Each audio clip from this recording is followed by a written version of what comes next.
And away we go. It is Chicken Dinner on June 11th, 2025 on a Wednesday. Sam Panayotovich at SP Shoot. We're broadcasting live on YouTube and X, and we're powered as always by Odds Logic. You know the drill today. Lots of people in the tweets, in the direct messages. Are we talking golf? Yes. The answer is yes. And we will get you all set to bet the 2025 U.S. Open. It should be a dandy of a show. We've got the Degenerate, who will be joining us in about 10 minutes from now at the Degenerate Weekly. Very, very awesome Twitter account, and a guy who I've gotten to know over the last few months. So he fires on anything. And I know that he's still stewing about his Knicks in some way, shape, or form. But I know Degenerate bets some golf. So we'll talk about that. There's a lot of love for Scottie Scheffler. In fact, I saw a tweet from David Purdom today. This is from ESPN Bet. There's more money on Scottie Scheffler to win the U.S. Open than on any other golfer combined. Think about that. That's a lot of bread, and it's not like there's value in that price. You're seeing 270, 280. This is the shortest U.S. Open favorite since Tiger Woods in the early 2000s, just to give you some context here. And nobody wants to talk about Rory McIlroy. I have heard more about Rory missing the cut this weekend than I've ever heard before. What should we do about it? So Degenerate joins me at 7:15. Jeff Sealey, Cupmaker Pod, about 7:35. And then 7:50 ballpark, it's Corbie Craig. What we're going to talk about, I have no idea. I never know. I wanted to know what you're betting, though, for the U.S. Open. Obviously, first tee tomorrow. We're going to get this underway at Oakmont, which is one of the hardest courses across the country. And I'm curious what you're betting. So if you want to leave us a comment, you can do it here on YouTube, live on X. I can pop them up throughout the show and see what everybody's betting, because this show is about community. I'll get to my bets coming up later on in the show. But before we do anything else, I wanted to share what we did over the weekend with Fox. It was really cool. And I'm not saying necessarily go back and watch it, but Fox Sports had the Belmont Stakes, which ironically enough was at Saratoga this year. And it was kind of thrown together at the last minute, but we did a digital broadcast on the Bear Bets platforms. Jeff Schwartz, myself, and a little bit of Bear, Chris Felica. If you didn't see any of the AI generated images, I'm sharing them now if you're watching on YouTube and X. This is an AI recreation. This actually didn't happen. This was sort of an illustration of what it would have looked like. Jeff and I getting to the end of our live 6-hour broadcast. There's me on the left with the hair. I think I look pretty good computerized. And there's big old Jeff Schwartz. But at some point during the broadcast, I ate a bet slip. Was not great. You see that there. An AI version of this dork eating a slip. This is the owner of Bookham Dano. And we asked him, during one of our crowd sessions, what are you like during a race? How do you get ready when you've got all this on the line? And his response was 3 shots of tequila, a zin, and a prayer. Bookham Dano came home in one of the races at Saratoga. About a 250 horse, 5-2. But this guy was jazzed up. And it was very fun to see that. And the last one, of course, we naturally talked about Jeff fighting 100 jockeys. And there's a very angry Jeff taking on all of these jockeys at once. He says he can do a bunch. I always think that volume is more important. The numbers are important. One man, one gorilla. I like the masses either way. But as for the U.S. Open, I talked to Jeff Feinberg for this story on Fox. And I think there are a couple interesting points here about how the market views Scottie Scheffler and also what he can do to the other players down the board. And I wanted to specifically focus on the top 5 and top 10 markets. So as you can read, or as I can talk and tell you, Scheffler to finish top 5 is so expensive. Minus 150. I see on the high side, there's a minus 190. That's for a top 5 finish at a major. That's where we're at. I'm not saying do it. I'm just telling you that's what it is. Top 10, try minus 390 on Scottie Scheffler. They are fucking taxing you, and they know it. And some people don't care. I know a lot of people that are parlaying Scheffler top 5, top 10. I personally am not going to bet plus 270, plus 280. Look at DeChambeau, who's the second favorite right now. Scotty, top 5, minus 150, minus 190. DeChambeau, top 5, plus 190. Hello. Big difference there. And top 10 for DeChambeau is only minus 105 at DraftKings. That's it. I love that bet. That's probably my favorite bet. People always ask before a major, what do you like? What should I bet? They want long shots. They want guys 50 to 1, 80 to 1. That's not my style. I want to bet on something that's probably going to happen, or at least has a good chance, and is bankroll affordable. Bryson DeChambeau, who has been amazing at these majors. In 5 of the last 6 majors, first, second, fifth, and sixth, he's missed one cut. One. Minus 105. That's the bet. For me, that's what I'm doing. That's my favorite bet. I put my bets here at the bottom.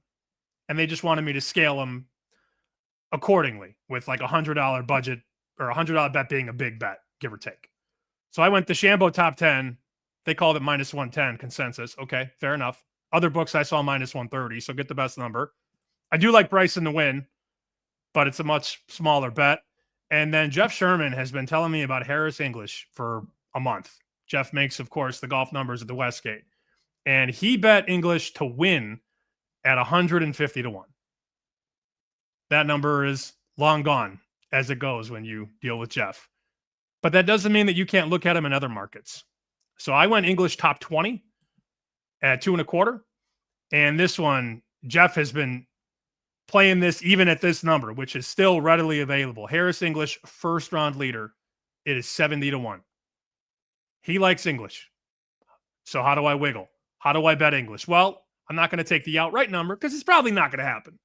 But I can bet him top 20, and I can take him first round leader. If he has the best score tomorrow, that's a 70 to 1 bet in your pocket. Not bad. That's a little bet, though, relative to my position on Bryson DeChambeau, which is my biggest bet. And it's not 100, I assure you, but you know how it goes in the content game. We'll get more thoughts on this with the Degenerate and with Jeff Sealey. But another thing that I wanted to touch on, if I can, for a couple of minutes, is this disaster of a situation in Illinois. And let me share this tab if you're watching along. This is the report from David Purdom. Great sports betting reporter. Him and Patrick Everson are my favorites. FanDuel will be charging a 50-cent transaction fee on every bet placed on its platform in the state of Illinois. That begins September 1 this year. The transaction fee is in response to a recent tax increase on sportsbooks in Illinois. Duh. Let's understand where it starts, as Jeff Benson correctly responded. Don't blame FanDuel. Blame the regulators and the politicians. Yes, 100%. This is the second year in a row where the state of Illinois has tried to hold the sportsbook industry over a rail and go to town. They tried it last summer. And they succeeded, actually, because they did that tiered tax structure. And you got the books like DraftKings and FanDuel paying more tax because they take bigger handle. So this time around, long story short, they decided at the wire at the end of session in Springfield, Illinois, they decided to wedge this through, I don't want to say privately, but unknowingly to a lot of people, to the lobbyists who didn't know, to a lot of the politicians that didn't know.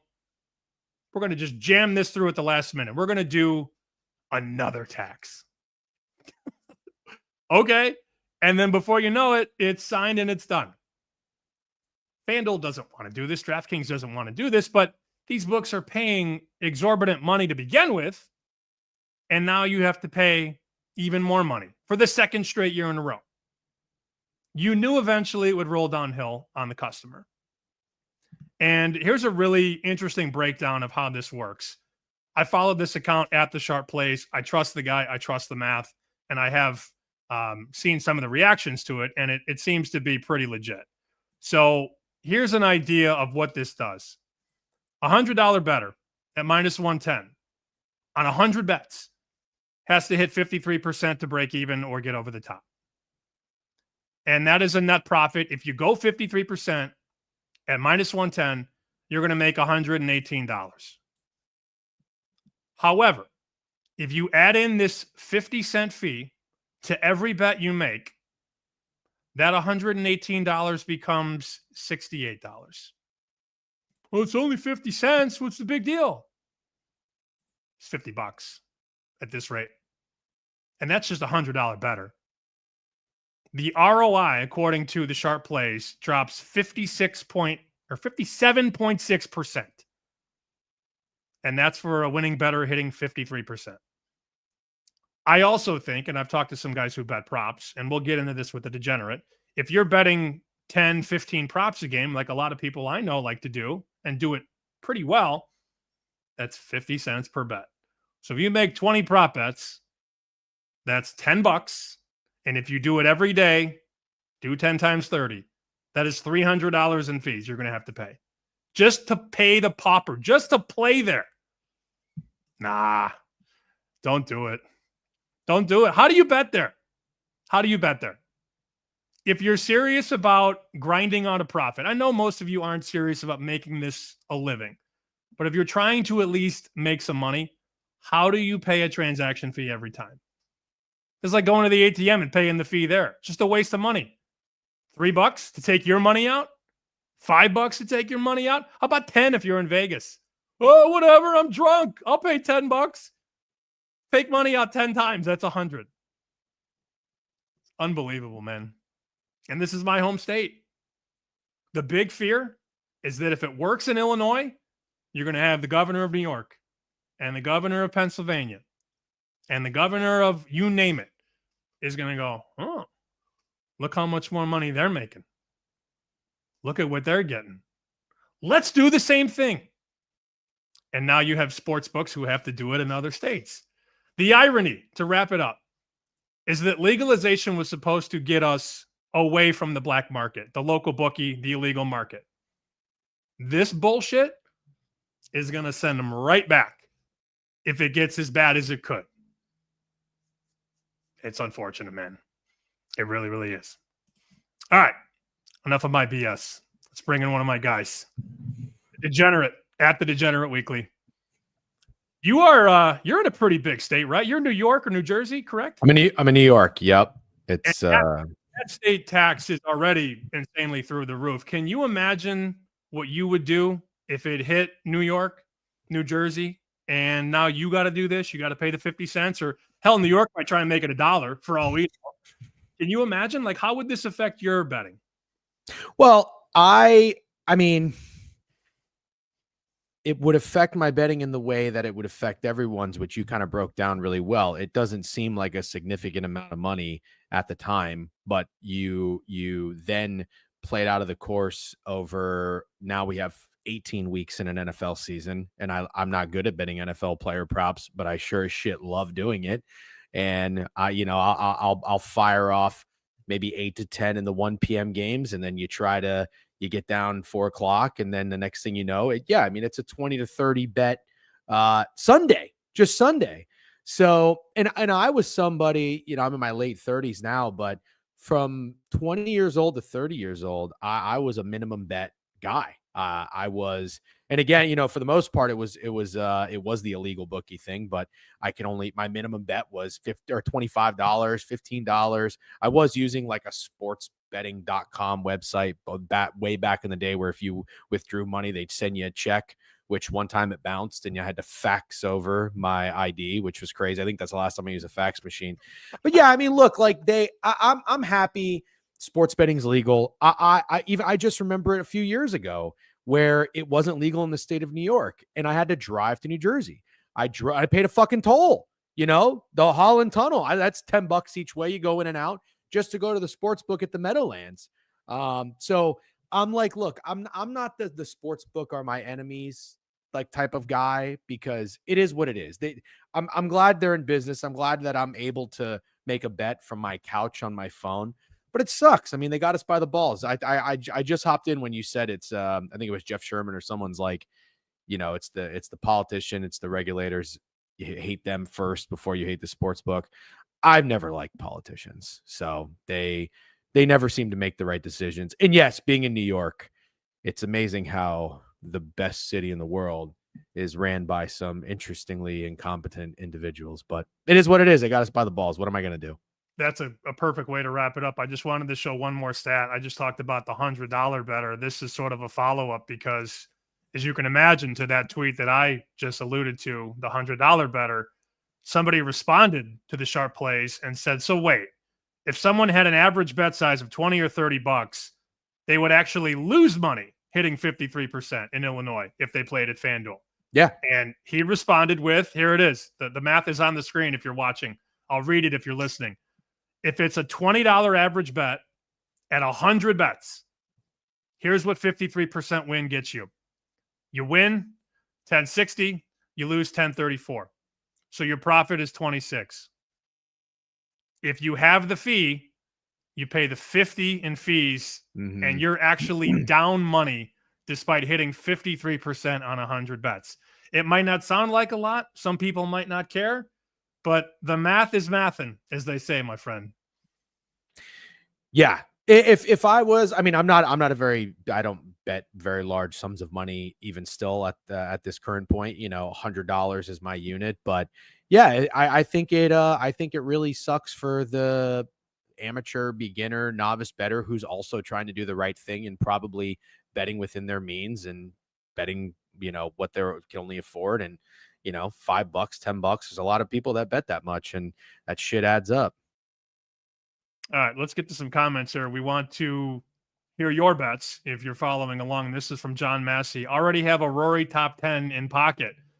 I think that's the first person I've heard say that, Degenerate. Everybody's shorting him. And then there's a rumor now that Rory shot an 81 yesterday at a practice round. He went from 3-1 to plus 220 to miss the cut. And you're like, all right, here it goes. Here it comes. I want to get your thoughts on that, and definitely Jeff's thoughts on that about Rory. Look, I'm not a Rory guy, never have been, but good Lord. When the mailman goes, I don't like Rory this weekend, you're like, oh, okay. David Fink, Connor's top 20 from Pam and from Bet Sweats. And then my buddy Rob says Bryson over Rory. Also love Corbie being a regular. The kid gets it, and I love his market savvy. So if you want to keep your comments coming in, let us know what you're betting for Oakmont at the 2025 U.S. Open. First bet you made was what for the golf? So I'm not an early week bettor. I do a show every weekday, and we talk about it on golf on Wednesdays. And I understand I miss very good numbers on golfers. I think Bryson at one point was 12-1. Now he's down to 7-1 on FanDuel. There's a lot of guys that have moved from like 65-1 to 45-1. It is what it is. I understand. I really can't make up my mind very early in the week. I have to really sit and simmer and keep my ears to the streets, which exactly is what you pointed out. I can't believe how much Rory hate there is this week. But you know what? I talked to a guy who's very smart, and he made it make sense. And I didn't even realize I must have missed this quote about Rory finding it hard to stay motivated after he won the Grand Slam. And I understand he just recently missed the cut. I get that. But this just seems like one of those things as a sports bettor where you don't even look at the models and the analytics, and you kind of just zoom out, bird's eye view. It sort of feels like you are buying low on one of the best golfers in the world when nobody wants him. And actually, I'll take a step further. It's not even that nobody wants him. I have never seen this so much in my entire life. I've seen at least 3 tickets of Rory to miss the cut. You never see that with Scotty. You never see that within a top golfer. And Scotty would be what, 3-1 now to win tournaments where Rory's in? Rory would be, what was he, 650, 7-1? This is the second best golfer on the market. People are fading. That's crazy to me. Now, I don't know if I have the nuts to go out there and single bullet Rory. So at the same time, I don't want to act like I'm Mr. Contrarian, smartest guy in the room, but I'm certainly tempted to be that guy on an island with a Rory ticket when everybody else thinks he's going to miss the cut. And let me just say this. What you just mentioned about him shooting an 81, is that what you just said on his practice round? That's the rumor, that he shot an 81 yesterday. Let me tell you something. I had fucking Tony. Can I curse on this, by the way? Fuck yes. Okay. I had Tony Finau. I want to say 1.5 years or 2 years ago. I forget where it was exactly. Maybe somebody in this chat had Tony Finau.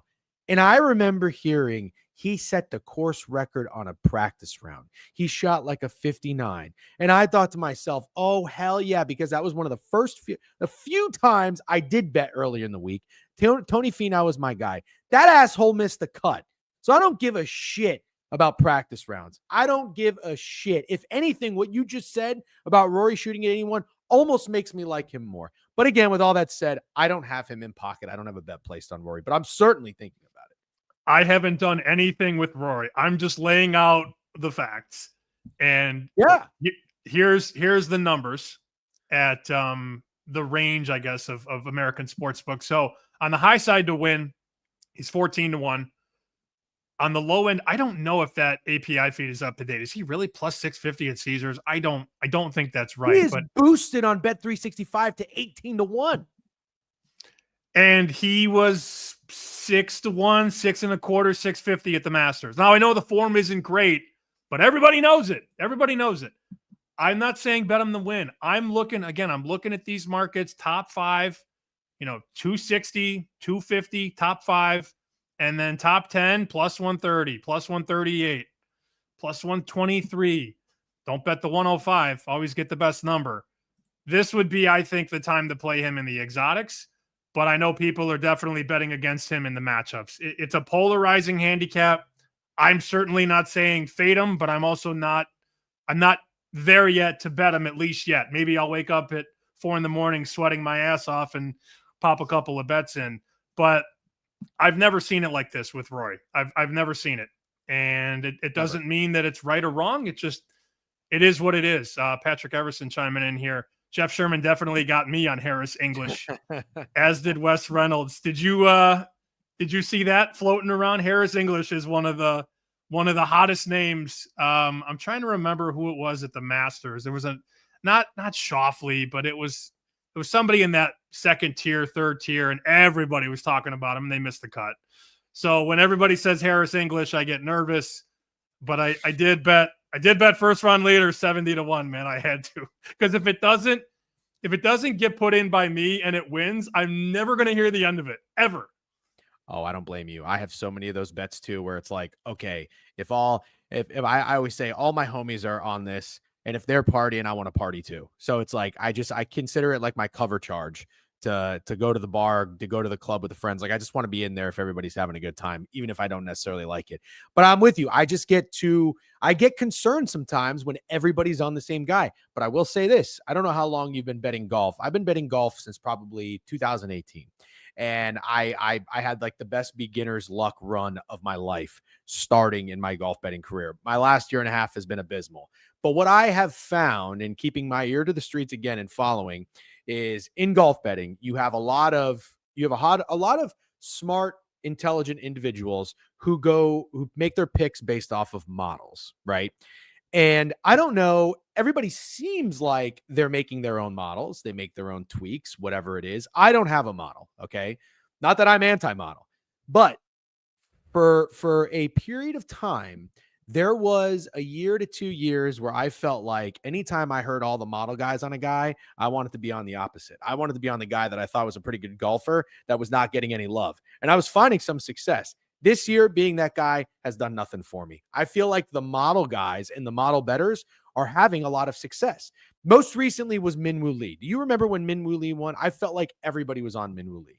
Was that at the Houston? He was like 45-1. Yeah, Jeff Sealey had him. We'll have him in any minute. He had Minwoo. So Sealey, I feel like he's a smart guy. I listen to VSiN a lot. I love VSiN. I know he comes on regularly, and he is probably one of the first few like sharp golf cappers that I heard. So I don't really know who sets the tone, right? Like right angle sports, like, one big service sets a pick, and like I feel like the market is so copycat and reactive.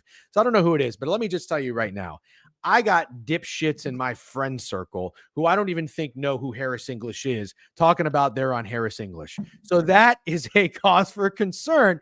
But this year, more so than any other year, I feel like those model plays and the people that are popular are hitting. So I would not talk anyone off of leaning into that and tailing that. I mean, whatever is making sense, whatever is fitting those models is doing better this year than I can remember. So Am I on Harris English? Not necessarily, but again, if you were to play it because the smart guys are telling you he's their long shot, fucking go for it. Before we get to Jeff Sealey, I'd love your favorite bet, and I'd love how you're attacking or not attacking the Scheffler price and the Scheffler situation. So I'm going to leave Scheffler alone. Fun fact, I actually nailed Scheffler to win by 8, exactly 8. I said if there was a spread market on golfers, I would have taken him -4.5. Not last tournament, but the one, I think the two before that he won. But anyways, I'm going to leave him alone. I like Jon Rahm. And unfortunately, I don't know if you follow the golf tips checker who tracks all the golf cappers on Twitter. He has a chart on who's most tipped, meaning who do the golf cappers have the most of, right, in their cards. Jon Rahm is the most tipped golfer this week, which I was shocked by. Bryson, totally get. Bryson makes all the sense in the world. But again, these golfers that make sense are hitting. I like Jon Rahm. If you look at how well Jon Rahm's been playing, there's no reason not to get involved with Jon Rahm in some way, shape, or form. And I feel like he's finally got that fire under his ass again, where it's like live golfers kind of get checked out a little bit. I mean, we see what happened to Dustin Johnson and Brooks Koepka.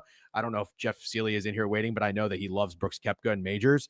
I've been off the Brooks Koepka train for a long time, but Jon Rahm seems to have that fire again. He's still 12-1. He hasn't had that big move like Bryson.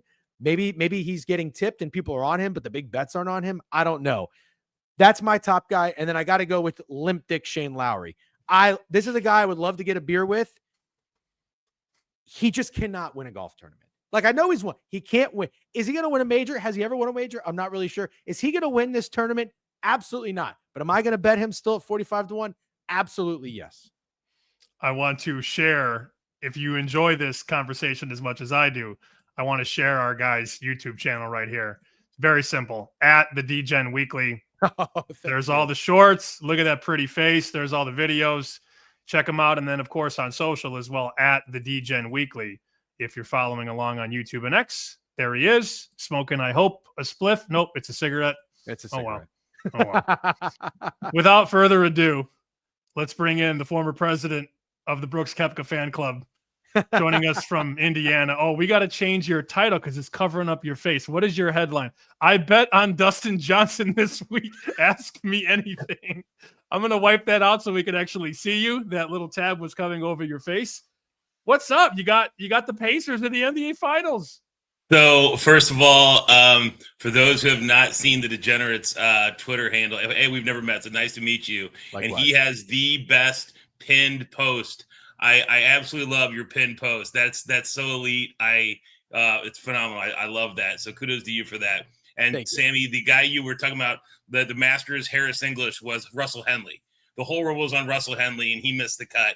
That was the guy that the whole world was on. That was that week's Harris English. And yeah, I'm one of the lemmings walking off the pier with everybody else with Harris English this week. But it's funny, guys. So you were talking about Rory, and I think I know this is not a DFS show. I'm not trying to make this a DFS show, but just one thing. I think if you're gonna play Rory, he's going to be so low owned in DraftKings DFS contests that you get in a Millie Maker or something and you plug in Rory, he's going to be like 3% owned.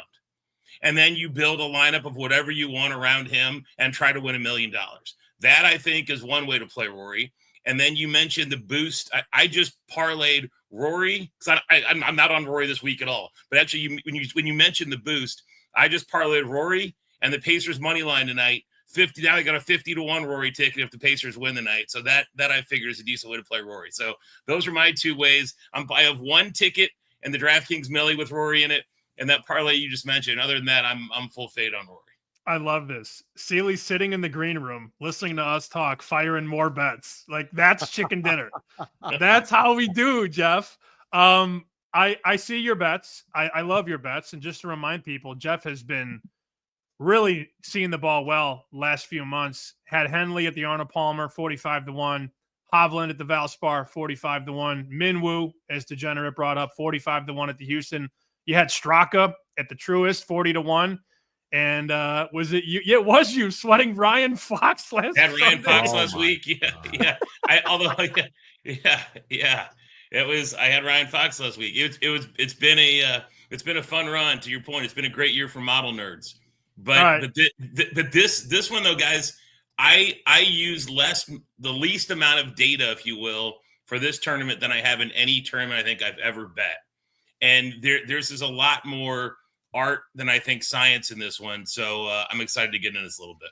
I'm going to ask you a question, and then I'm going to let Degenerate ask a question, and we can kind of keep this moving, three-man weave style. With Bryson, I know you like Bryson. How do you not consider that top 10 market at minus 105, minus 110? We know how difficult it is to win outrights. You know more than anybody how difficult it is.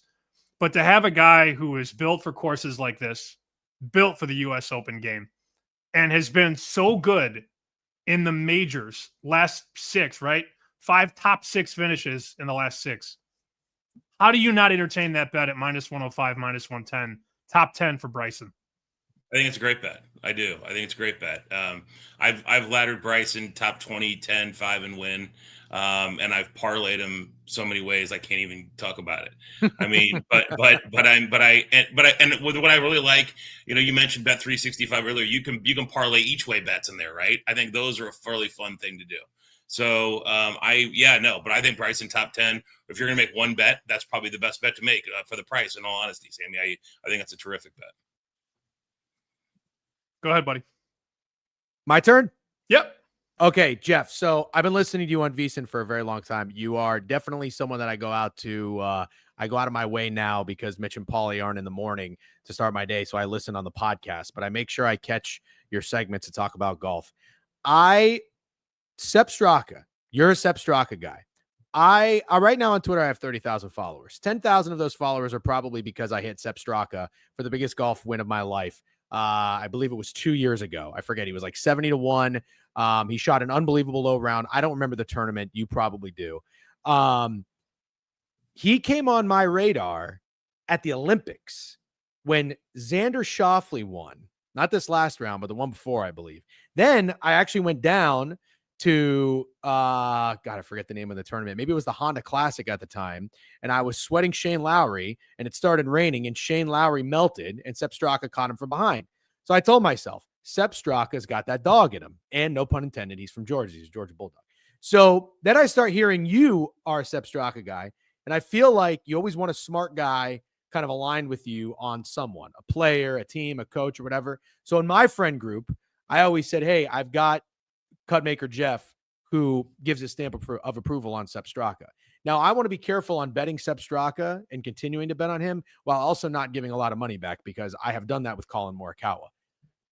I got people in my ear telling me, Degen, this is Sepp Straka week. It always concerns me when they're the ones telling me it's Sepp Straka and I'm not the ones telling them. But I have to know where you stand on Sepp Straka in this tournament. So I bet him at 66-1 early. But to be really, really, really honest with you, I don't love it.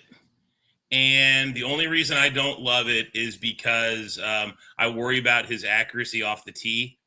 And I worry that he's going to be hacking out of the rough a little bit. His caddy was on my podcast. And you're right. I love Sepp Straka. One of my favorite players on tour. I worry about his putting on these greens. And I worry about his accuracy with the driver. And the best example of accuracy with the driver I can give you with Sepp Straka is he just freaking shanked a freaking drive on his final hole of the Masters to miss the cut by one this year. So like in the biggest moment when he's got to hit an accurate drive, he didn't do it. And so look, if it's a ball striker's course and you need a guy to make a wedge from 125 yards and the rough doesn't matter, I'm all in on Sepp Straka. But this week, you can't he's not a bomb and gouge guy. I bet him because of the price, but I bet it's small. I love Sepp Straka. I don't love Sepp Straka this week. Okay. So you love him, but you don't love him this week. That's an interesting tactic. I love him, but not this week. That might be the title of the show. And playing him, but it's got to be a numbers play, I'm assuming. Exactly. Okay. I mean, and honestly, it's a FOMO play, right? I mean, but what would I do? Like, what would I this is the first time ever I have not bet Brooks Koepka, and I'll probably wake up and there'll be 2 minutes before he tees off and I'll bet him and then I'll immediately regret it. So, but I tell you what I did do. I bet DJ plus 105 over Koepka in a matchup. that might be the craziest thing I've done in a long time, because if anybody gives fewer fucks than Koepka, it might be DJ. But the interesting thing about DJ is, and I know it's Liv, he's shown a little bit of form here lately on Liv, a tiny bit, and he has played really well at this course. Obviously, he won here in the past. So I feel like if there's anything DJ might get up for a little tiny bit, maybe it's this. Guess we'll see. Jay Prez popping in on the chat. Limp what? Shane Lowry? I think that's directed at you, Degen. Limp what? I may have said limp dick. Yeah. Yeah. Him and Tommy Fleetwood. I Oh, don't even start. I don't even want to hear that name on this podcast. Did Jeff bet Tommy Fleetwood? Thank God. Okay. No, yeah. I can't do it. I can't do it. I can't take Bob. I got one more question, and golf related. Obviously, I'd love to get Jeff's thoughts on the Pacers. I am somewhat invested on the Pacers in this series. Ben Griffin is 75-1, and I feel like he's been the second best golfer in the world the last like 3 weeks.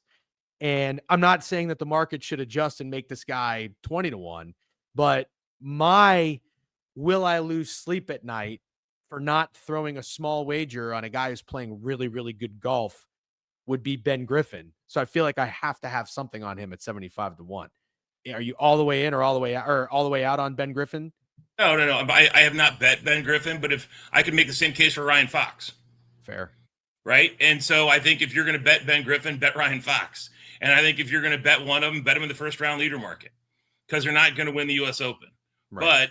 But they could be your first round leader. And Ryan Fox is a guy who's a notoriously decent first round leader play. So I don't hate either one of those guys in the first round leader market, or even a top 20, to be honest with you. I need your thoughts on Rory. We got Degens already. It's such a fascinating situation. Everybody wanted to bet him to win the Masters because it was the elusive fourth Grand Slam. Everybody. Rory. Now it's quite the opposite. It's a 180. A lot of people say 360, and it's a bad example because all you do is come completely full circle. It's a 180, not a 360. Nobody wants him.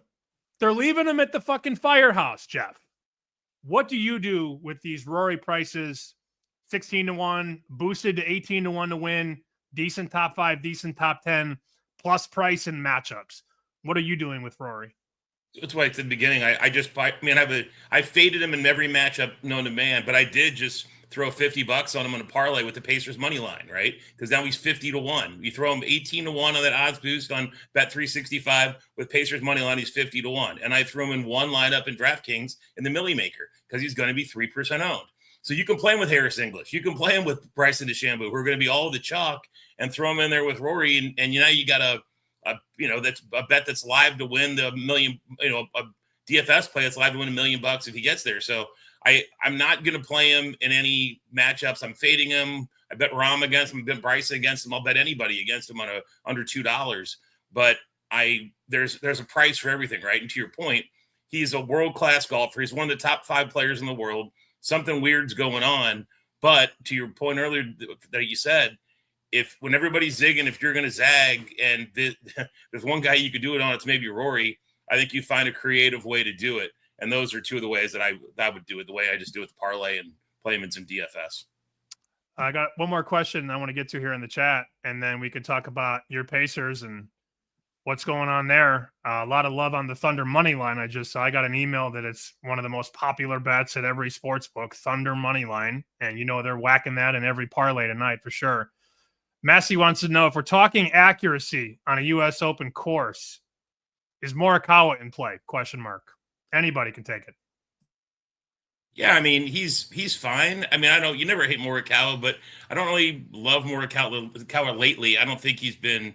He's just not somebody who's on my radar. I tell you who's actually, because he clubs down a lot. But Harris English actually fits that bill really, really well. And there's other guys I would prefer. I prefer Neiman, and then who's also probably a little higher priced or comparably priced to Morikawa.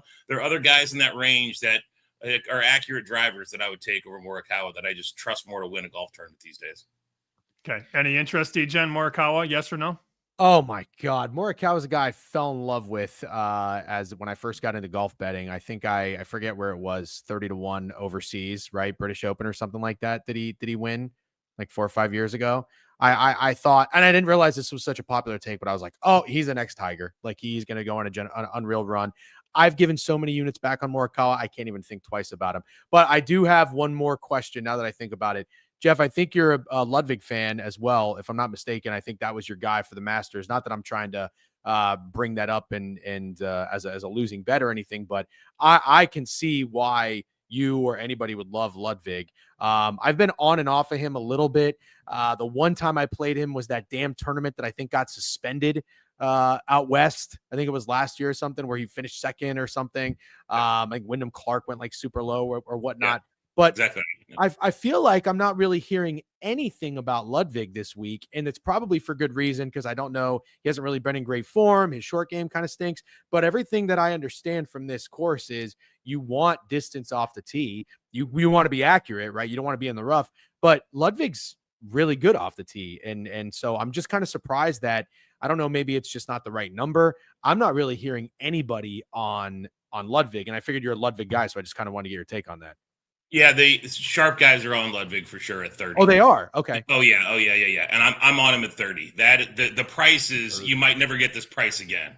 At 30, you gotta bet him. I bet him also. Bet 365 has been the each way market at 28. I love that. Oh, wow. And the thing with him is you mentioned his form. His form had been, you're right. He was 7th at the Masters, obviously had a chance to win and then shit the bed. Had a couple of tough weeks, but he was 16th in Memorial and 13th last week in Canada. So he's showing signs of life. This might be the last time we see him at 30-1 in a major. And he reminds me a lot of a young DJ without maybe the hookers and blow. Maybe he has lots of hookers and blow. I don't know, but maybe not as much. And honestly, like he is, I think he's a tremendous play at 30-1, a ton of value. So yeah, definitely take a look at Ludwig. I've already bet him at 30-1. And then there's a couple other guys further down the board I think will be really interesting as well this week. If you enjoy this conversation, you can find more cutmakerpod.com. There's Jeff's website. The podcast is there. All his golf content, cutmakerpod.com. I guess before we let you guys go in a couple minutes here, I got Corbie standing by. Let's talk about the NBA Finals. It is game 3. I am on Halliburton here, and I bet his over on points, 17.5. I think Carlisle is really, really sharp. And he probably sat that kid down and said, I don't care if you turn it over, put the ball up. I mean, he hasn't been to the free throw line yet once. The shots are down. He's way too passive, giving the ball to other teammates and everything. And look, that's a testament to the Thunder defense. But I had his under in game 1, his under in game 2. Going back home, I went Halliburton over 17.5 points. I think he takes at least 20 shots tonight. So that's my move. Jeff, you had Pacers to win the East. I know that was hooked with a lot of stuff. Yeah. So hat tip there. Are your Pacers going to fight tonight against the Thunder? Yeah, so I like I played the Pacers in money line with Rory. I just did that to get Rory to 50, but I like the Pacers to win tonight. And I like, you mentioned Halliburton. I like the Halliburton double prop because I think I can see easily 10 points, 10 assists. So yeah, I like that a lot. So yeah, I mean, I listen, if they lose, the series is over, right? It is. And I hope it's not, because I parlayed both Scotty and Rory, Scotty and Bryson in separate bets with the Pacers to win the series 4-2. So if they win tonight, I could be sitting in a great spot. But I'm a homer, I'm a fan, but I do think they win tonight. I think we see the best Pacers we've seen this series, and I cannot wait to watch this game here in about 45 minutes. That's the difficult part, Degen. When you get the guy from Indiana saying he likes the Pacers money line, it's hard for me to really tell how he feels. You know what I'm saying? Oh, Sammy, you and I align. It sounds like a lot in the way we think about things. One of my strategies or my systems is fade the fan. Anytime I hear, like, I'll never forget, like, an Alabama fan, because I was in on Jalen Milroe Heisman, and when they were going to play Tennessee, they're like, Degen, this is where Jalen Milroe is going to stamp his Heisman ticket. And I even bet Alabama, and they lost, and Jalen Milroe looked terrible. I usually fade the fan. However, I'm with Jeff on this. Also, on that fade the fan note, now that he's jumped off Brooks Koepka, it kind of makes me want to jump on for that sole reason, just because that's how the sports betting universe works. It's nothing personal, I swear. But I like the Pacers. I'm on over 5.5 games in this series. I just thought to myself, if you watch basketball, if you've watched the playoffs, the Pacers have done nothing to show you they are not worthy of being in the championship. There has been no fluke nonsense, no luck, no nothing. They took it to the Knicks, they beat the shit out of the Bucks, and they stuck it to the Cavs, who were one of the best teams in the NBA that we saw all season. I think they can win 2 games in this series. I think they win one of these next 2. However, I'd really like it if they did it tonight. I think they do it tonight. The one thing that concerned me is in the last 2 series, when they went back home, they really shit the bed in game 3 at home against the Cavs and at home against the Knicks. However, the big difference is they weren't up 2-0. They're 1-1. So they can't get cocky. They can't get complacent. They can't be feeling themselves. I loved how pissed off Rick Carlisle looked on the sideline of game 2. Look, you got to be feeling good. You're 1-1 leaving Oklahoma City, going back home now. I'm not so interested in Halliburton points. If you want to talk about what model guys are on, everybody loves his under assists because there's some metric out there that the Thunder have not allowed a player to have over 8 assists or something like that. I'm not necessarily saying I'm fading it or betting on it. Miles Turner is going to be my guy tonight. I really like how he showed up in game 1 of this series. He played very well defensively too. I mean, he made some key plays on Chet towards the end of that game. He had like back-to-back stops, which solidified that comeback in a huge 3. I'm going to play his points and his threes tonight. So Miles Turner is going to be my guy. I'm not confident enough to take the Pacers money line, but I would like him on the spread if I had to give you a side. I would say one more prop I would add that I like a lot to your mention the threes. I love Aaron Nesmith threes over 2. Agreed. I like that. I love him a lot. I think at home he'll for sure get at least 2 threes. This under, guys, was 228.5 this morning. Pinnacle just went to 225.5. Wow. So this thing is getting decked. Wow. Decked. 3 points down at Pinnacle. Chris has 226. We'll see how low it goes. You know the buyback eventually comes, but I remember this morning that was 228.5. There's Pinnacle, 225.5 under -107. Just went back up. They are loving the under tonight, at least at 228, 227 and forward. Well, gentlemen, I appreciate you making time here. Degen, longer stay than you expected, I'm sure, but always appreciate seeing you. And Jeff, I need this Harris English first round later, man. I would probably not as bad as you need the Bryson top 10. Correct. Yeah, I guess. Yeah, long way. Yes, I guess you could say that's accurate. Gentlemen, thank you for your time, and we'll see you next time. Thanks, you. Appreciate it. All right, there goes Cup Maker Jeff and the Degenerate Weekly. Okay, as promised, let's get Corbie in here at Corbie BO. New background. I know, doesn't it look nice? It's kind of snazzy. Red I didn't take for your color, but then I noticed your mic. I see the 56 in the background. Is red your secret color? No, it's not. It's just the color of the chicken and the gobble and the chicken sense. Here. I mean, red was the main color. I was actually going to ask what you thought of the new scheme, but I beat you to it. It's the first thing I noticed. There was too much red. There was too much red. 2 things I noticed. 2 things I noticed. Red, high noon. And I appreciate both. You thought you could sneak the high noon sit past me. I saw that thing. So it is so hot in this room because there's no central air in this house. So there's fans everywhere. And even with the fan hitting me right over here to my left at almost max speed, the can is still sweating. If you could, it's just no central air for fun or this house is 250 years old. There's no central air here. So we got the units and we got the vents. It's a whole thing. So hold on. You have a surprise, but I have a surprise first. Oh boy. Joining us live from Las Vegas, Patrick Everson. I have a surprise too. Vegas okay, Insider. This is going to get interesting. I'm happy with my surprise because he said he's got some stuff to share here. PE, welcome to Chicken Dinner. How you doing? I'm great. I always love showing up on Chicken Dinner. Anytime I get the invite, I'm like, I think I might have kind of forced this one a little bit. I hope I didn't. I wasn't trying to by any means, but it's great to be Patrick, on with you. I forced every single one. You're good. So you're on English. I think everybody's on English. Sherman's been telling everybody to bet him. I didn't do the outright at 150, but I did tail him on some of the other exotic bets, including the first round leader. And I imagine that's a guy the Superbook is relatively high on compared to the market. But what did you hear from Sherman? I know you talked to him for some of your work this week. Right, exactly. And you alluded to some of this earlier with specifically with regard to Harris English.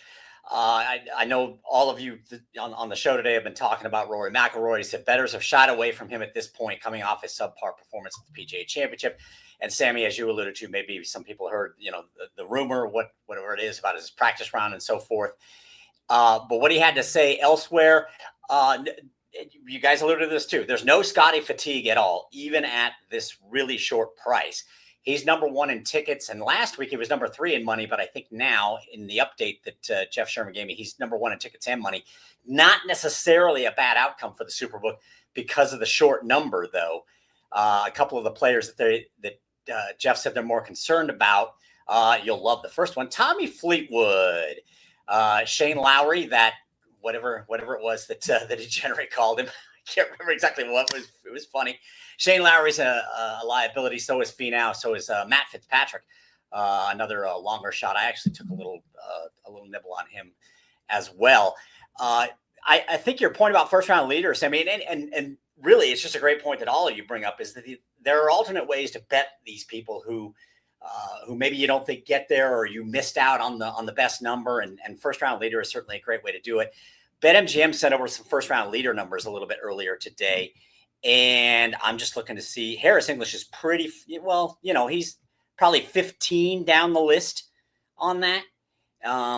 And he did open 125 at BetMGM. He was at 80 this morning. He might be less now. I don't know, but he's taking just a mere fraction of tickets and money in first round leader. And a lot of the usual suspects are near the top, and then the second tier usual suspects too. So that might be a really good way to go. Corbie, you look like you have something to say. What's on your mind? Yeah, Tommy Fleetwood. I was trying to come in here with like a goofy again. I don't know anything about golf, and I have a surprise coming. Because of my lack of golf knowledge. But I was going to go Tommy Fleetwood because man's got some nice hair, and the swing is beautiful. I don't know anything else, Sam. My guest that I'm bringing told me a name. He's like, if you want to choose goofy and pretty good, gave me a name. I'm not even going to try to read it. First name is Gildo. That's all I know. So no, I just enjoy having Patrick here. It cracks me up that he was the guest. We're gonna have 2 guests tonight that we didn't even know about. So it's always fun to sit back and listen. We never see Fleetwood get there, Patrick. That's the issue. I mean, look at his PGA Tour wins. Oh, well, where are they? Oh, look at his major wins. I know some people say he's due, but I just can't. I can't do it, and I won't do it. Yeah, and they're not necessarily seeing it elsewhere either. He's probably, as I look over BetMGM's outright numbers, Fleetwood's probably in the 10 to 12 range down the list. And he's moved in a little bit from 40 to 1 opener. And keep in mind, as I'm sure you've addressed with people, these odds have been up for months. But he opened 40. He was into 33 by this morning, taking basically about 2% of tickets and money. So it's not like they're really sold on him in the way they are, particularly on Scheffler and, pretty decently on DeChambeau as well. And then there's a significant drop off in tickets and money to Rory McIlroy, who you have all addressed a couple of times today with regard to that. But I will throw another name out that I think came up. I'm not sure if it was Cupmaker Jeff or the Degen that mentioned it, but Ludwig Ahlberg.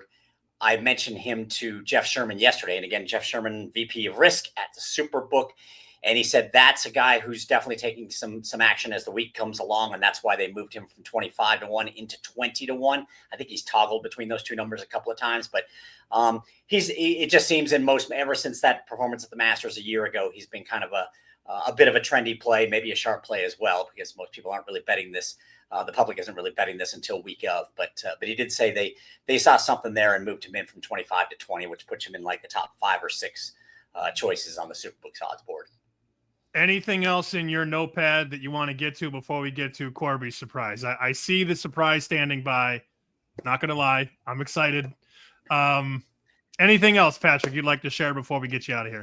Sure. And I alluded to this a little bit already, but again, this is from Jeff Sherman of the Superbook. He said of the main contenders, since I hit on the liabilities, the players that they have issues with, of the main contenders, they actually do very well on Scheffler, which I noted a little bit ago, and they do pretty well on Xander Schauffele. And with regard to, with regard to the Harris English hubbub.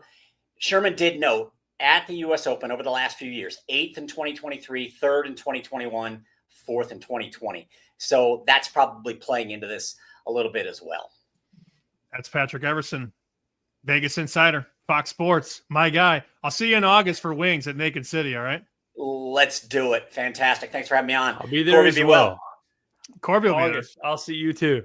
Fantastic. Looking forward to it. All right. There goes Patrick Everson, the great. Okay, so you introduce your guest. I'm not going to do a drum roll, but you can do whatever you want. Go ahead. Take it away, Corbie. All right, boys, the Chicken Dinner exclusive. You know, I come here weekly. I'm just Sam's annoying little brother. I even asked him if I could put my stuff in his room in Vegas in a month and a half. I just didn't want to get another night. Figured I could just bully Sammy over here. So the least I could do on a golf weekend is bring you the man, the myth, the legend himself, Kilkenny. I'm excited to have you in here because I know nothing. Kenny, tell us everything. Tell us what to bet. Tell me what to bet because I don't know anything. I bet on a horse that lost once, and now I'm a lost horse. I got to start by saying, indeed, you completely butchered my guy's name, Gildo. Of course, it's Guido Migliozzi. I'll talk about him in a sec. But hey, you said Gildo? He wasn't even close. Before I get in, I should have done this. Kenny, this is Sammy. Sammy, this is Kenny. Kenny does the baseball show with me. He's a good friend of mine. Sammy is annoying as hell, and I guess he's cool. So yeah, you know, it was a good guest. We do have a red background this time, but it's a good time to virtual meet. Two good dudes.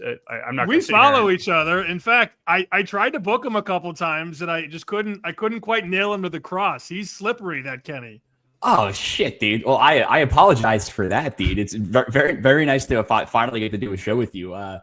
Damn, I got to go back and check the DMs. I'm usually pretty responsive, so SMH. My bad for leaving you hanging. I can make you feel worse and give you the date. I give you the exact date if you want, but we don't need to go there. We don't need Sam to go holds there. grudges. Hey, you're here now. No.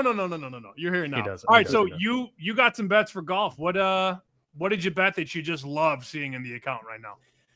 All right, so I got a lot. Usually on a normal week, I'll play 2, maybe 3 outrights, and that's kind of it. I'll mix it up with maybe some round scores if I think the course is going to play soft on a particular day, if I think pin positions are what they are. But I definitely let it rip a little more this week. I got a stack of, I think, 3 outrights, and then I have more like just random props than I've probably ever had. So come Sunday, I'm either going to be rich as hell or I'm going to be begging for soup under the overpass. So I can start wherever. Where do you want me to go?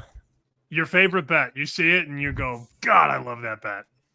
All right, I'll start with my favorite outright bet, at least at the at what current prices are dictating. So I bet this guy like a month and a half ago at 120. He's 75-1 right now, and I still think like if you have one bullet to fire for the U.S. Open, you're not a big golf bettor, you want to throw $10-20 down and just ride somebody. I think Ben Griffin is still the best number on the board at 75-1. It is just becoming a superstar before our very eyes. Got his first like fake win at the Zurich, which is the team event with Andrew Novak about a month and a half ago, and then ever since then he's turned into like Scotty Scheffler Jr. Last 3 starts, he took second at the Memorial and battled pretty well with Scotty on Sunday. Won the Charles Schwab the week before that. And took 8th at the PGA Championship. And you look at his stat profile, it is just a sea of fluorescent green in virtually every statistical category. This is a guy that early in his career really relied on short game prowess and long irons. He was never that much. He was never a longer driver of the golf ball, so kind of had to rely on everything else. In the last 4 months, he's put on like 25 pounds of muscle and is pretty much purely focused on hitting nukes with his driver, which he does now. And then you pair that up with an already elite short game, and it makes sense why he's had the emergence that he's had recently. So I'm a huge believer in this kid. I've bought up virtually all the Ben Griffin stock for the next year. I bet him at the Open. I bet him for the majors next year for whatever he was listed for. But again, if you got one outright bet, you have one bullet in the chamber. I think Ben Griffin at 75-1 is probably the most disrespectful number on the board. This dude is a top 5 player on planet Earth right now, and I think he's ready for the moment. And Kenny, to your point, you give the 75s. Go get the 75s while you can, because other books in the market, 66 and a rogue 50 at Caesars. I got people all the time. What? Why do I need more than one account? Well, here's a perfect example if you're watching on the screen right now. 75, 75, 70, 70, 66, and 50. So a $25 range between the best book and the worst book on Ben Griffin. And if you're not getting the best of the number, I don't know what you're doing. I saw him on a podcast. Was it with Riggs at Barstool? Yeah, said, I listened to that too. Yeah. He goes, I'll take +4. I'll be 4 over and be happy. I'm like, Jesus, man. That's what one of the guys who's locked in right now is thinking. 4 over is not a bad week. I know he'd probably make a lot of money, probably be top 20 or so if everything goes to plan, and this course is a nightmare. But he's sitting there saying after a couple of wins in the last month, yeah, I'll take 4 over at Oakmont. 4 over is fine. I think what's funny about him too is like on a course like this, like it's going to drive everybody crazy. I mean, it's I think undoubtedly the hardest course on planet Earth. So it's just a matter of like, yeah, who can play good golf and also like who can keep their head on straight throughout the process and not bury themselves. And like, I think at the end of the day, it's just a lot of it is just what you have between the ears and sort of the belief you have in yourself. And like maybe to a fault, but like this is the most confident guy on the course right now. And I think like in a weird way, if you strip away all the odds and we're just drafting who we think is going to win this tournament, like I think he'd be like the 4th or 5th guy that I picked regardless of the odds. So at 75 to 1, it's just a no brainer. So he's my favorite outright. The only other guy I took like near the top of the board, which I typically don't do. Like I'm usually like the 50 to 1 or higher range. US Open, you kind of got to bite your teeth and pick somebody up there because more likely than not, that's where it's going to be. And I went with Xander at 22. Really just on the number than anything else. I feel like he's been 10 to 15 to 1 in virtually every tournament for 3 years. And because of that, I've avoided him. And he's finally drifted down to the 20 plus range. And the only concern I have is with the driver. Like every other aspect of his game is trending to where it was last year when he rattled off 2 majors. And I just think if he can hit a few extra fairways this week, again, he's got the dog in him. He knows what it's like to win a major championship. The U.S. Open experience speaks for itself. I know Patrick was on here talking about the experience that Harris English has. I mean, Xander Schauffele has been the best U.S. Open player of somebody who hasn't won one in the last decade. So at 22, I clicked him. And then if you got like literally $1 to burn and you want to just light it on fire, I bet Chris Goddard up at 500 to 1. He was my hey, if shit gets crazy, give me the guy that hits it further than everybody and can make some putts. So those are the 3 outrights I currently have. I came across Kenny's work, 2-3 years ago. You were just betting guys to get like double doubles, and you were wheeling them with other guys that get double doubles in basketball. And then I think you hit a couple 3-leg home run parlays, and I'm like, this guy's a maniac. Like he's just finding these wheelhouse bets, like finding the home run probability and the double probability. And it was like guys to hit this assist number with 3 other guys to hit this rebound number, and all of it coming together. I'm sure there was some correlation there, but you had some massive tickets. There were some tickets where you were betting like 500 to win 10 grand and 600 to win 17. I'm like, God, this guy's a maniac, Corbie. I know who Kenny is. I know who he is. Yeah. Tell me more about the name that you butchered, though. That's what I want to hear about. I don't know anything. I'm going to shoot that to Kenny, but I'll say 2 things. First one is a comment. Second one's a question because I was trying to bet as we were doing this. PPHs are 50 to 1, by the way. So it helps to have a lot of books. The first thing is like, yeah, I mean, when I first saw Kenny, like I saw all these long shots. I'm like, dude, like I must be just seeing the ones that like people don't see the other ones. I will say from a firsthand experience, like Kenny's a great friend of mine, and like he's one of the smart. Like I'm not going to talk about a ticket that he called me and told me about the other day, but like he understands where sportsbooks make errors, and it is funny to say the least. We'll just say that it's a different type of betting than you and I, Sam. But it's unique and yeah, he wins more than us, is what you're saying. He wins. It helps him get a new fancy basement. So it does help with the new fancy basement. I want to stop you there though. There's no universe where I win more than Corbie. Like, yeah, I've hit some cool stuff, and because the odds are big and shiny and the payouts are big and shiny. Like I do think like, yeah, that ticket's going to go more viral than Corbie going on a 19-1 baseball straights run. But like, I'm not going to. Corbie's a better than me. Like I'm not going to pretend like I have this big secret here, but yeah, I have Sam, had what the hell? I've had a good amount of success. I'm thankful to be able to do what I do, and I'm just trying to ride it until the wheels fall off. And thankfully, 5 years later, it hasn't happened just yet. Well, all right, hold on. question. I want to. Okay, ask the question, and then I'll tell the UNLV. No. It's your show, Corbie. Okay. Go ahead. Yeah, this is true. Okay. So I'm being the guy that I am. I'm over here trying to find best matchups for Xander and for Ben Griffin on Novig. Not a plug, but it looks like there's a ton of liquidity on Xander on every matchup he has. So I come here with a question, Kenny, because I can bet these pretty big. The liquidity agrees with you. They like Xander. Do you like? There's 3 matchups you can bet. Do you like Xander versus Rory -10? You like Xander -27 against Shane Lowry, or Xander -12 versus Colin Morikawa? I think I like the Morikawa one the most. I don't bet a lot of golf matchups just because Certainly. Just the level of variance in golf is just through the roof, right? I just like Xander could miss the cut, and at a venue like this, like I truly wouldn't be surprised. And I feel like in a week like this, like you're going to see scores that are quite literally all over the map. I mean, like an 8 is a possibility on any given hole, and I think just because of the sheer variance on a track like this, I don't usually play the matchup game all that much. It's funny, if you asked me 2 days ago, I think I probably would have taken the matchup against Rory just based on the form that he's in and even just like the vibe he was giving off in interviews and stuff like that. And then I follow a couple guys that their whole business is they give them a plug. Vincherix, big fans of those guys' work. They essentially go to every tournament, watch all the practice rounds, and just document everything they see from every golfer that they see. And they said Rory today looked absolutely incredible, like a complete 180 from what we saw at the Canadian Open. So I don't really know what to do with that. I mean, at 16-1, that's the best number you're ever going to get on Rory McIlroy, like probably ever again, let alone in a major. So I did think about it, but I think I'm just going to sit on the sidelines and just see if the entire industry was wrong, because everyone crossed him off their list after RBC, and I think he is very much in play this week. So long-winded way to answer your question, but I think of those 3, I'd rather fade Morikawa the most.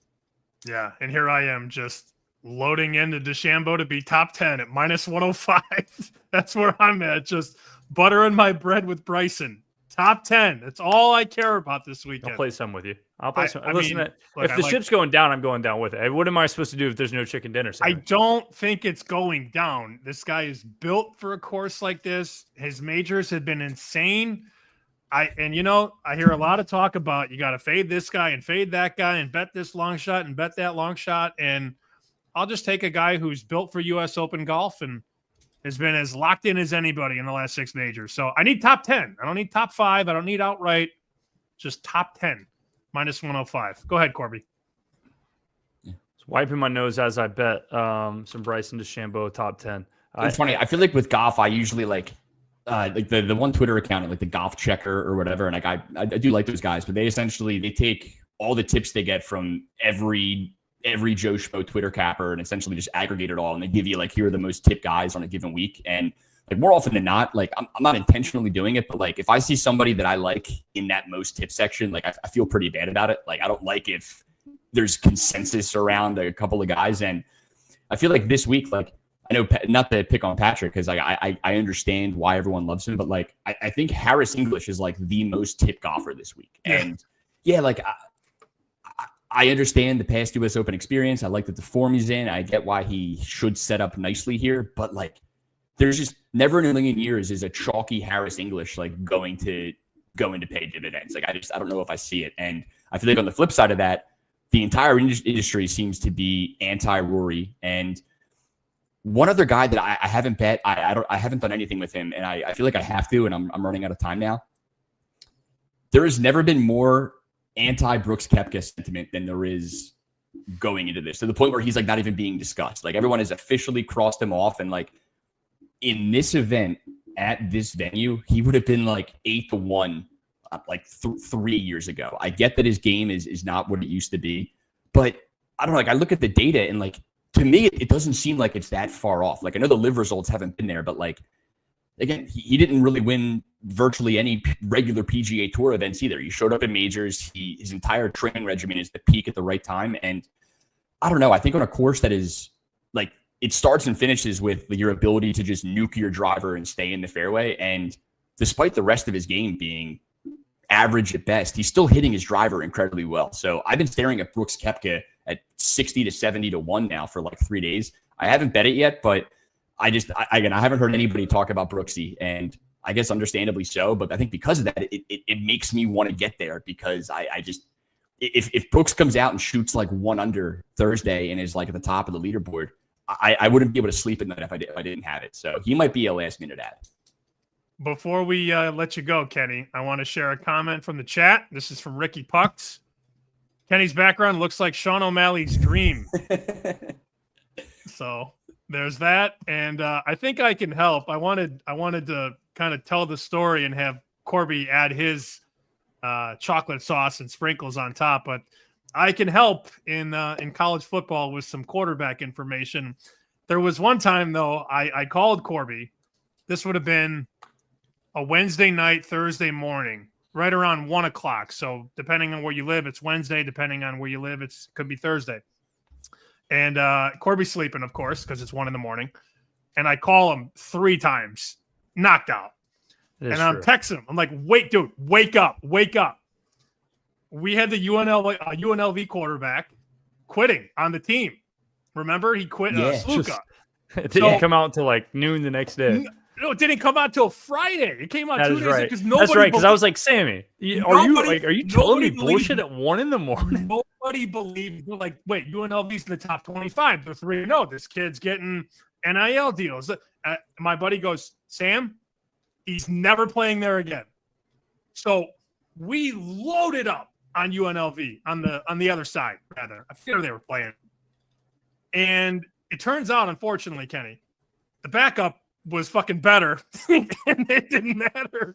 But I mean, we had quarterback 1 at UNLV not only not playing, but quitting the team and leaving the program. It happened, but Corbie, the information didn't matter because UNLV still trucked the other team. Hey, but yeah, that's information I would still bet on 100 times out of 100. Man, it happens. What can you do? Yeah, this is what This is what Sam's good for: drinking a whole bunch of beers and giving some good information. That's why we get along so well. Well, Sam, make sure you get my number from Corbie, because if you call him and he doesn't answer, I will be awake at 1 a.m. because I don't sleep. I didn't sleep anyway, and now I've got a 3-month-old, so I definitely don't sleep. So you got something. Despite the fact that I may have stiffed your DMs 2 years ago, and I apologize for that. Don't be afraid to call me, because I will act on it. Of course. Well, now he knows. Now he knows, Corbie. I got bullets here, so now he's. Yeah, it was great. Yeah, call me first for sure. We lost our third piece of the party last season, so we need a new third piece of the party, Sam. We'll keep that. We'll keep that on wraps. But we did lose our third piece of the pie here. But yeah. So one interesting thing about that, and you kind of bring this all full circle, is I know there's an NBA game tonight. Who cares about the NBA? Sam, we are 2 months and 12 days. College football. I start my prep in 12 days. So excited about that. We're gonna have another good season. We'll have some chicken dinners. I mean, this is the first season since I've been alive that Cam Rising won't be playing. So unfortunate to see him retire. I'm gonna have to handicap a Utah quarterback. It's gonna be kind of strange there. I heard he's still a game time decision. Cam Rising. He might play, but he might not play. So Kenny, funny story. So Sam sends the quarterback info every week. He's one of the best aggregators of quarterback info there is. And every single week, he'll put a different adjective for why Cam Rising's hurt. It just says Cam Rising like meningitis, doubtful. It's like no. What I started doing was it would be this guy ankle, this guy knee, Cam Rising pussy. He's out. It doesn't matter what it is. He's not. Cam Rising afraid. It was all season too. It was all season. Well, count yourself in. Just piece me off if it works in your favor, and always we'll go from there, my friend. Thanks for joining Chicken Dinner. I appreciate it, man. Hopefully you'll have me back. It's a pleasure. It's nice meeting you, Corbie. I'll see you when I see you, brother. Yeah, all right, there he goes. See you guys. There goes the Kenny off on Chicken Dinner. That was a really nice surprise. I'm not gonna lie. I told you, you were down me for a second. I was texting you in Chick-fil-A's drive-thru. I was like, "Listen, dude, I promise you, it's gonna be some cookery." Kenny's a great guy. I joke a lot, but like, there's not very many people in this industry at this point. I mean, I've been doing this for 9 years at this point, which feels crazy. I know you've been doing it longer, but like, as you can attest to, like, there's not a ton of people who I would just call and be like, "Hey, you want to do a podcast with me?" And like, I mean, every time you text, like you texted, and I just instant responded down. Didn't know what we were talking about. Didn't know the time. But like, you're a good dude, and I would do this every single day of the week. Kenny's the same kind of guy. So like, if you just enjoy, like, love him, hate him, love how he bets, hate how he bets, he's a genuinely good and thoughtful dude. So it's always fun to interact with people like that. No doubt. I'm glad he's here. I'm just over the moon that you didn't bring Sean Perry in here because I didn't know where that was going. When you said you had a surprise, I'm like, oh no. Yeah, I was going to call Green Beans. Thought about calling Green Beans. Yeah, he was too busy. They played in that poker tournament. Green Beans, dude. Exactly. But so one thing, I'll go on a mini tangent. Did you see Elf was on that poker stream, Hustler Casino Live? I saw some clips, yeah. So I will say, shout out to Elf there. Like, that is actually a cool thing to do. Like, the poker community enjoys that. I love poker. I watched that anyways. Like, I was watching and I was like, why the hell is that Elf? Because I don't like, I've muted basically all of those accounts on Twitter. I saw it there and I was like, dude, this is sick. He wasn't sick on the show. Doesn't know how to play poker, but shout out to him for making it. And our boy Nadu, Sam, he might be doing it. I might find a way on Hustler Casino. And if I do, I can promise you 2 things. Number 1, I will lose money. And that is because number 2, if I go on Hustler Casino, I can promise you I will have a 100% VPIP. I will play every single hand. I love poker. I could beat these kids playing poker. I'm not worried about that. I would be the most entertaining poker player you've ever seen. And I hope Nadu can swindle this through, because if it's me and old Jeff sitting at a table, Sam, it's going to be pretty dangerous. Okay. Well, I look forward to that. I want to remind people that I did do DeChambeau top 10 and Harris English top 20. Those are my 2 favorite bets this week at the U.S. Open. Did you have anything before we get out of here? It's been an hour and 20 minutes. I appreciate everybody sticking around. We got over 1,200 people watching right now on YouTube and X, and always appreciate your support, your eyeballs. And if you enjoy what we do, you can like, subscribe, follow the show right here on YouTube. Also Apple and Spotify. Yeah, buy a hoodie while you're at it. It's not cold enough right now, but one is cold enough. The purple one, I've seen it in person. It's a banger. I can't lie to you. It's a nice one. Anything NBA, anything baseball. I know we had a lot of day games today. Oh, there's only one game. 8:40, Giants and Rockies. Okay, so no pressure. If you don't have anything there, we can pass. No pressure. I don't think I bet it. Let me see real quick. I'll check. I've been betting a good bit of baseball. I'm going to slow down relatively soon because I've got to start prepping for football. I bet 3 sports, so it's kind of tough. Let's see. It starts at 7:40. It looks like, oh man. Sam, I want to preface one hilarious thing, and then I will tell you a bet that I did take, and it looks better now, and you can still get a good price.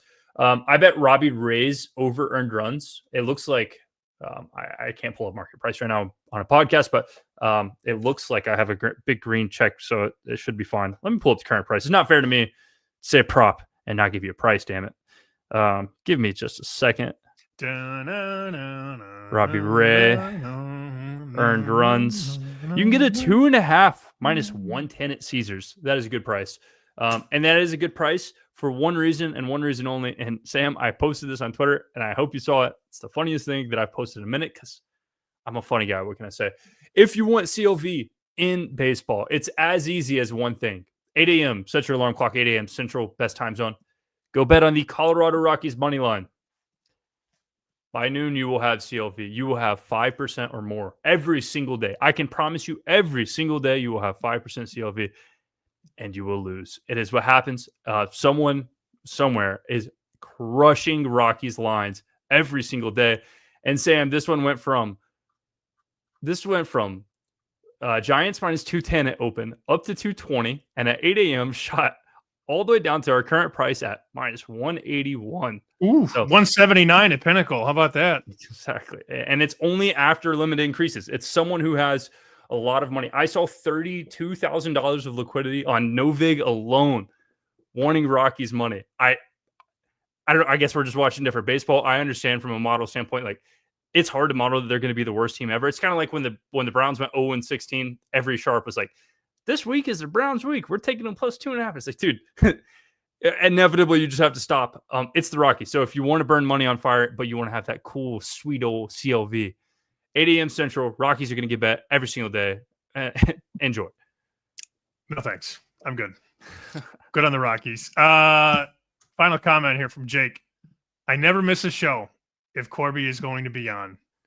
Just what he needs. More of an ego stroke. That's an ego stroke. I will take it. But the issue is like, when we first started these shows, I brought like actual information. I would be prepared.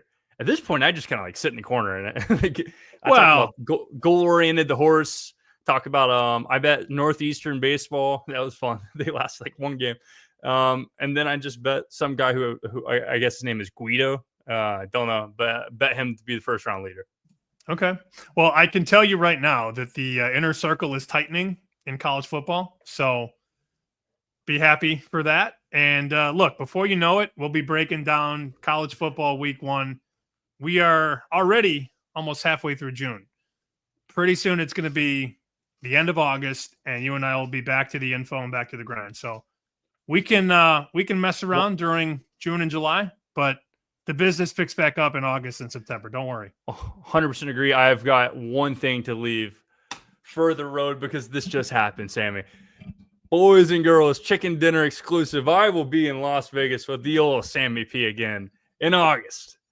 He's not excited about it. I am. I got the tickets. I will be there. He's doing stuff. He has important real life things to do. He's going to be speaking at a seminar. It's public now. I think you can talk about it. I will not be. As much as I'd love to listen to my boy Sammy P, I will be out getting drinks. And then, the minute he's ready to get some drinks, I'll be a little drunk and ready to play some games. So excited for that. I'll try to make some video content. If, when we were there last time, I was taking some pictures. I'll take you to the Italian place. It's a little different now. They got in a little bit of trouble, but it'll be just as delicious.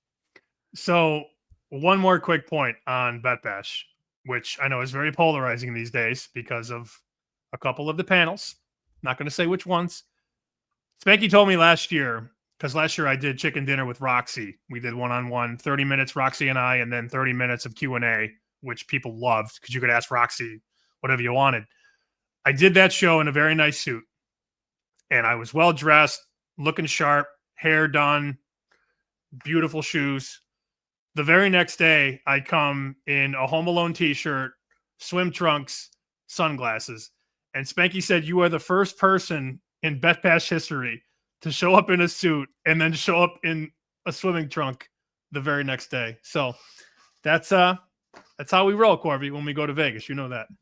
What happens in Vegas, man? It's we're here for a good time. We're not here for a long time. So only 3 days for me. I think you're going to be there a little longer. So I will not be in a suit. I will be bringing the most swim trunks attire I can bring, and I locked down a spot at Circuit Pool. So while y'all are doing all the nerdy things you're doing, if you're in Vegas, catch me just getting my tan on at Circuit Pool, enjoying some sports. All right, there he is, Corbie Craig at Corbie BO. Thanks, pal. Yes, sir. Anytime. All right, what a whirlwind! Hour and 28 down. 1,300 people live right now, YouTube and X. Thank you so much. Again, rate, review, follow the show if you appreciate what we do. If Bryson finishes top 10, I'll be a happy camper. And I'm telling you, a lot of people I respect are drinking this Harris English Kool-Aid. I'm not outright. I'm just top 20, first round leader. We shall see. That's it. Thank you to, geez, what a guest list. The Degen Weekly, Jeff Sealey, Patrick Everson, Corbie Craig, and Kilkenny. Next show probably in a couple of weeks here. The season is winding down in the NBA and the NHL, as we know, and this is not a baseball show, nor has it ever been. So we will see you in a couple of weeks here. Cash your tickets, make some money, and as always, we'll talk to you next time right here on Chicken Dinner.